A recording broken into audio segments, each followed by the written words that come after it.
नमस्कार दोस्तों, आप देख रहे हैं स्पोर्ट्स स्टार। आपके साथ मैं हूं अपूर्व मिश्रा। मेरे साथ मौजूद है रोहित जुगलान। और आज बहुत ही इंपॉर्टेंट मैच है आरसीबी के लिए भी और दिल्ली के लिए भी, क्योंकि अगर प्लेऑफ्स में क्वालिफाई करना है तो आज का मैच दोनों ही टीमों को जीतना भी पड़ेगा और कोशिश दोनों की ये रहेगी कि आज का मैच को जीते। ऐसे में जो पिछला हालिया फॉर्म रहा है टीम्स का, जो पेपर पे टीम्स हैं, उनके मुताबिक उनको देखते हुए क्या लग रहा है, कौन जीतेगा आज का मैच, किसका पलड़ा भारी है। मेरे साथ रोहित मौजूद है। रोहित, आपको बताएंगे।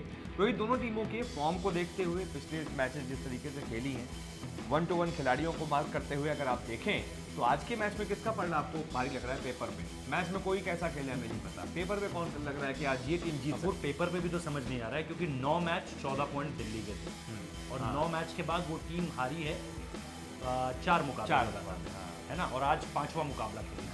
तो अगर कोई मुझे आज से 15 दिन पहले कहता कि भाई दिल्ली और बैंगलोर का मैच है, एक मैच होना है जो 2 तारीख को खेला जाएगा, तो मैं कहता यार वो तो डेड रबर मैच होगा, उसका क्या मतलब है, क्योंकि दोनों टीमें तो पहुंच चुकी होंगी। सही बात है, क्योंकि 9 मैच के बाद उनके भी 14 पॉइंट, एक पॉइंट चाहिए था दोनों को। 14 मैच, एक ही मैच तो जीतना था। हाँ, एक ही मैच जीतना था दोनों टीमों को। लेकिन देखिए, वो 3 मैच हार गए बैंगलोर वाले लगातार, ये 4 मैच हार गए लगातार। तो उसके बाद चीज़ें अब ये ऐसी हो गई है कि ये एक तरह से आप इसे ऑलमोस्ट सेमीफाइनल कह सकते हैं कि भाई यहाँ से जो जीतेगा उसको तो एंट्री पक्की उसकी प्लेऑफ की। लेकिन जो हारेगा उसे कल हैदराबाद के भरोसे रहना पड़ेगा, जैसा कि आप बता रहे थे कि अभी पॉइंट्स का जो सिनेरियो है, क्योंकि अगर हैदराबाद जीत जाती है तो हैदराबाद डायरेक्ट प्लेऑफ में आ जाएगी और फिर इन दोनों में से जो आज हारेगा वो अपने आप बाहर हो जाएगी।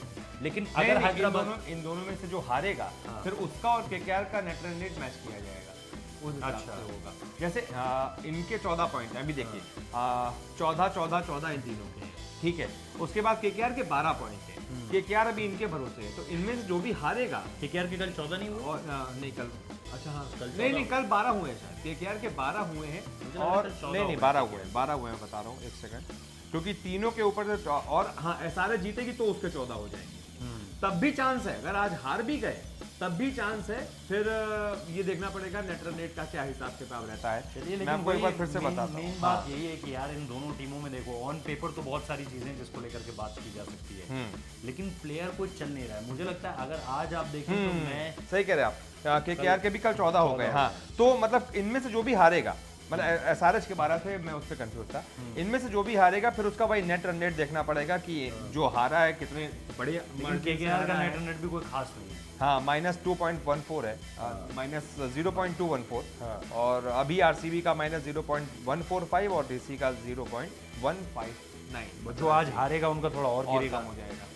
तो चीज़ें भाई इस हिसाब से हैं कि ऑन पेपर तो देखिए आप बहुत कुछ कह सकते हैं कि दोनों में ताकत बहुत है, कमजोरियां बहुत है, लेकिन सबसे बड़ी बात यह है कि आज एग्जीक्यूट, मतलब ये एक बिग मैच हो गया है। अब बिग मैच में मैंने पता नहीं क्यों लेकिन आरसीबी की टीम को चोक करते हुए देखा, बिल्कुल। और मेरा भी दिल्ली की टीम यही कह रहा है कि नया कप्तान है, तो मुझे नहीं लगता कि वो इतने बड़े बड़े मुकाबले खेलने के भी आदी नहीं हुई है ये टीम। इस टीम में बड़े खिलाड़ी बहुत हैं, लेकिन इस टीम में वो एक्सपीरियंस जो हम कहते हैं ना, वो कौन लेकर आएगा? शिखर धवन। देखिए, एक बहुत बड़ी कमजोरी जो मुझे आरसीबी के नजर आए, देखिए अभी भी अगर पेपर पे आप देखें तो मुझे डीसी ज्यादा स्ट्रांग लग रही है। आप देखिए ना, मुझे दोनों ही टीमें कमजोर, वो एक दूसरे के बराबर। अच्छा, 1-to-1 अगर 1-to-1 मैन की मार्किंग करें तो उधर ओपनिंग में आप देखिए शिखर धवन, ठीक है, उनके साथ हो सकता है फिर पृथ्वी शॉ को मौका दिया जाए, ठीक है। इधर आप देखिए वही जोशुआ फिलिप और देवेंद्र पडिक्कल लगभग बराबर, पडिक्कल उसमें से चल रहे हैं और फिलिप अब चले ना चले कुछ पता, ठीक है, वो 30 रन बनाकर दे रहे हैं दोनों मैचों में, उन्होंने 30 रन बनाए, तो मतलब उनके ऊपर पूरा बड़ा दाव नहीं लगा सकते कि हाँ ये 50-60, जैसे वहाँ 100 पे दाव नहीं आप लगा सकते, चल गया वही चल गया, उनके भी 30 40, ठीक है। फिर आते हैं वो जो तीसरे और चौथे नंबर पे, उधर आरसीबी मजबूत है लेकिन इधर भी कम नहीं है। इधर श्रेयस अय्यर है, फिर ऋषभ पंत है, चल नहीं पाए लेकिन नाम दोनों के बड़े हैं। उधर तो डिविलियर्स भी 2 ही 3 मैचेस में तो चले जो जिता दिए, तो जिस मैच में नहीं चलते टीम खत्म। लेकिन इसके बाद स्ट्रॉन्ग पॉइंट शुरू होता है दिल्ली का, हेटमायर, स्टॉइनिस, इधर तो खत्म ही हो जाता है भाई मामला। इधर अगर कोहली आउट हो गए, कोहली और डिविलियर्स आउट हो गए, आपको हर मैच में वो रन नहीं बनाएंगे। आप देखिए कौन है वहां पे, गुरकीरत मान 20 गेंदों पे 11 रन बनाते हैं। आपको याद होगा शिवम दुबे चले भी पाते शुरू होने से पहले ये बोल रहा था, सही कह रहे हैं आप, कि इस टीम के पास और बॉलिंग में भी दिल्ली ज्यादा मजबूत लगती है। आप देखिए स्पिनर डिपार्टमेंट में भी अगर इधर चहल है तो उधर फिर अश्विन है, लेकिन पेसर डिपार्टमेंट में आप देखिए रबाडा को मार पड़ी है ना, वो बात ठीक है, लेकिन मैं पेपर पे भी बात कर रहा हूँ ना यार, पेपर पे दिल्ली स्ट्रांग लग रही है, पेपर पे दिल्ली स्ट्रांग तो देखते हैं। लेकिन दिल्ली अगर स्ट्रांग थी तो भाई वो 4 मुकाबले क्यों आए? सही बात है, और वो भी ऐसी टीमों से आ रही है जो कंपेरेटिवली उनसे कमजोर टीम है। सही बात है। इसलिए हम कुछ नहीं कर सकते। हाँ ये है कि पेपर के हिसाब से हम लोगों को थोड़ा सा ये था, आप मेरे साथ अग्री करेंगे 55-45।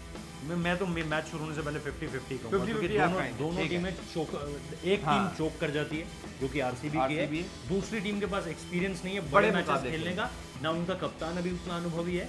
देखिए अब अनुभव जो है महेंद्र सिंह धोनी को भी नहीं था ना, अगर लोग कहेंगे 2007 में धोनी को भी अनुभव नहीं था, लेकिन धोनी के पास वो टैक्टिकल गेमिंग थी, कहाँ क्या कब करवाना, और वो फॉरवर्ड प्लानर थे।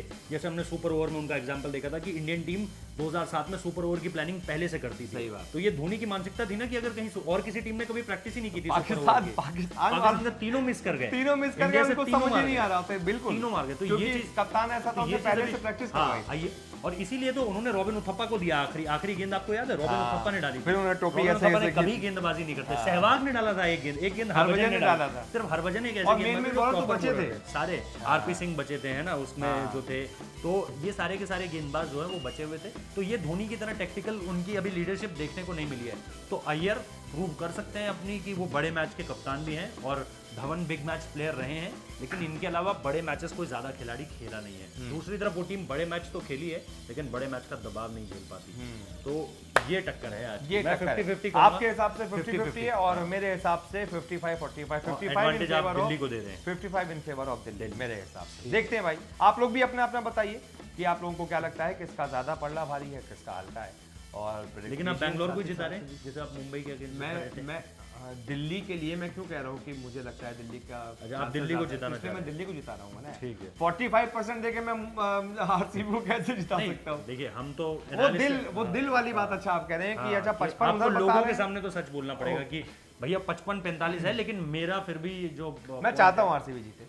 आप चाहते हो आरसीबी जीते, मैं चाहता हूँ दिल्ली जीते। आप चाहते हैं दिल्ली तो जीते। देखिए क्योंकि मेरे को ये यार टीम आप ना शुरुआत- चाहो, आप चाह लेते तो हो भी जाता। मुंबई चाह रहे थे, जीत गई, उधर आरसीबी को पटक दिया। मुंबई तो यार मैं उस समय strong। उसी दिन सोच रहा था कि पहुंच जाएगी यार मुंबई क्या- आरसीबी, क्या और आराम से आरसीबी ने बैठी शुरुआत हुई बड़ी मुंबई। अच्छी की थी, लेकिन वो मैच बीच से ऐसा फंसा ना कि और रोहित शर्मा के फैंस के लिए अच्छी खबर है, चलिए आगे जिक्र करेंगे उसका। फिलहाल इस वीडियो में इतना ही। अच्छा लगा है तो लाइक कीजिए, कमेंट कीजिए, शेयर कीजिए, हमारे चैनल को सब्सक्राइब करना मत भूलिए।